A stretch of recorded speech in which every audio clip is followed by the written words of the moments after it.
berbicara mengenai pentingnya profesi advokat, di Indonesia ini kita tahu bahwa negara hukum. Artinya seharusnya setiap warga negara Indonesia ini mengetahui hukum, tapi nyatanya mahasiswa fakultas hukum pun banyak yang kita sebut awam lah dengan hukum sendiri atau memang tidak biasa dengan hukum.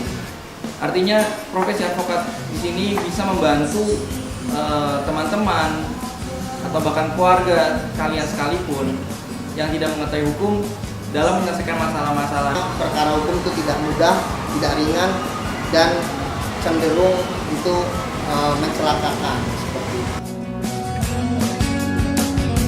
Untuk masukan bagi teman-teman, sebagai contoh, jika kalian teman-teman tiba-tiba diberhentikan oleh polisi di tengah jalan, kemudian polisi itu ingin melakukan penggeledahan terhadap mobil kalian, itu kalian harus tahu bahwa polisi itu tidak berwenang untuk melakukan penggeledahan terhadap mobil kalian, karena penggeledahan itu diatur di dalam Kitab Undang-Undang Hukum Acara Pidana.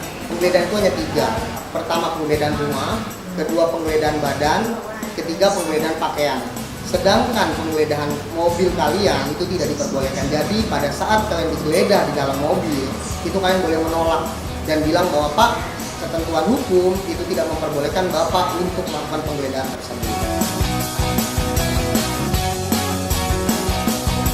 Oke, untuk teman-teman, ini kami ada tips mengenai asuransi. Ini kan pasti teman-teman kan banyak tergiur nih oleh asuransi, oleh kartu kredit dan lain sebagainya. Sebelum kalian memutuskan untuk menggunakan jasa asuransi atau menggunakan kartu kredit dan lain sebagainya, itu kalian pastikan dulu perjanjian itu.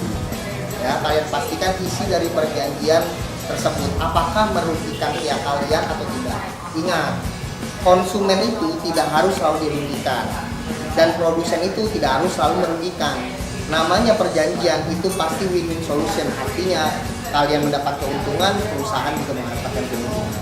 Untuk tips apabila melakukan suatu kerjasama dengan teman atau dengan siapapun, yang pertama adalah pelajari perjanjiannya dengan baik. Pelajari perjanjiannya dengan baik. Lalu kalau misalnya ada kesulitan atau kebingungan dengan masalah-masalah atau bahasa-bahasa hukum, profesi advokat ini bersedia untuk membantu teman-teman ataupun siapapun yang membutuhkan penjelasan mengenai aspek-aspek hukumnya seperti apa. Jadi intinya jangan sampai biar cepat tanda tangan aja deh, saya percaya sama dia. Nah, jangan seperti itu, karena itu akan menjadi permasalahan di kemudian hari.